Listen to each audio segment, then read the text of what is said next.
Hello and welcome to LGBTQ PopOn.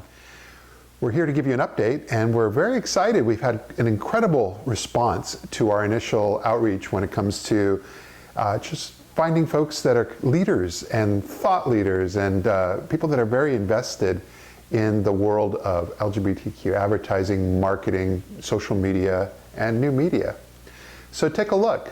We have a variety of introductions, and each one of these folks are going to be with us as we dive in and really take a deeper dive in 2021 into topics that are specific interest to you.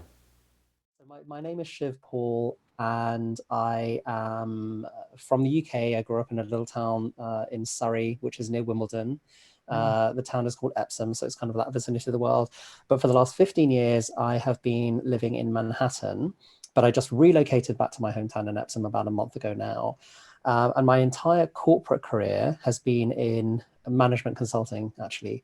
So I was with McKinsey for many years, and most recently with Adobe, and the whole time was in digital transformation. But my specialization is really in change management. So it's really around people, process, behavior changes, cultural changes, changes that organizations or even individuals need to make in order to support changes in the client environment or even in their lifestyles, and how to make those stick.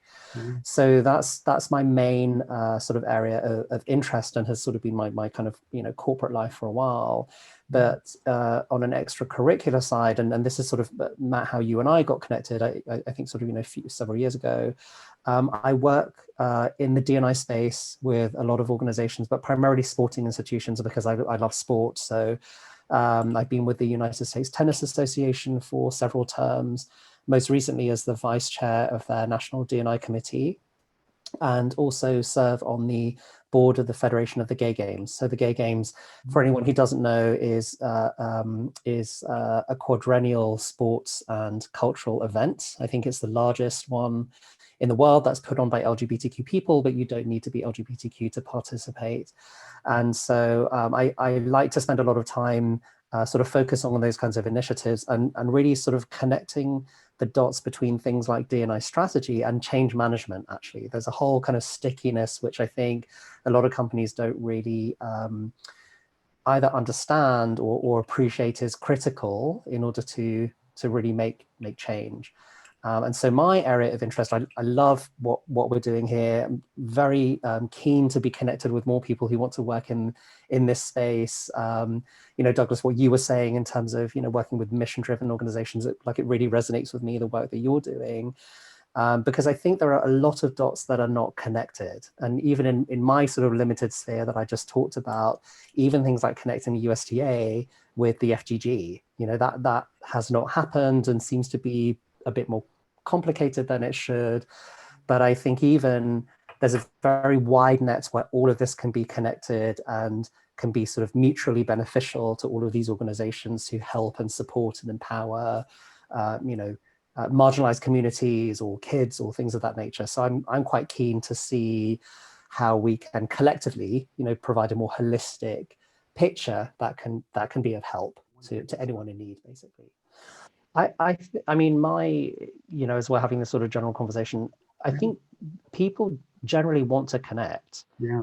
People want to talk, they want to open up, but I think part of the reasons that they don't do that, one, I think people are not as curious today as maybe they once were, or I think they don't know how to be. Sometimes in order to get somebody to open up and really sort of reveal themselves to you, it can be such a simple question, even like, how are you? And you'd be surprised at how the floodgates open. So I think part of it is I feel like there's a component that has sort of gone by the wayside in terms of how to actually connect and bring that out of people. But I also think, and this might sound contradictory to what I just said, when you think about things like diversity and inclusion, and you think about, even talking about transgender awareness and sort of getting to the core of what does that actually really mean?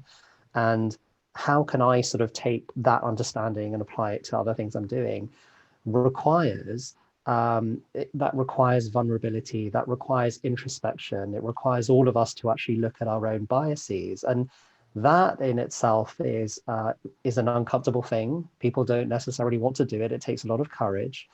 And so I think often, well, I'm generalizing by saying that. I think sometimes, people want to have these kinds of conversations, but then it's difficult to get below the surface precisely because of the vulnerability and the introspection aspect, which is sort of trickier to get people to sort of really get into. But I think it starts by creating environments that are safe, that are, non-judgmental, where for all of us, right? I mean, I'll speak for myself. I've been working in the D&I space for 20 years and I still get things wrong.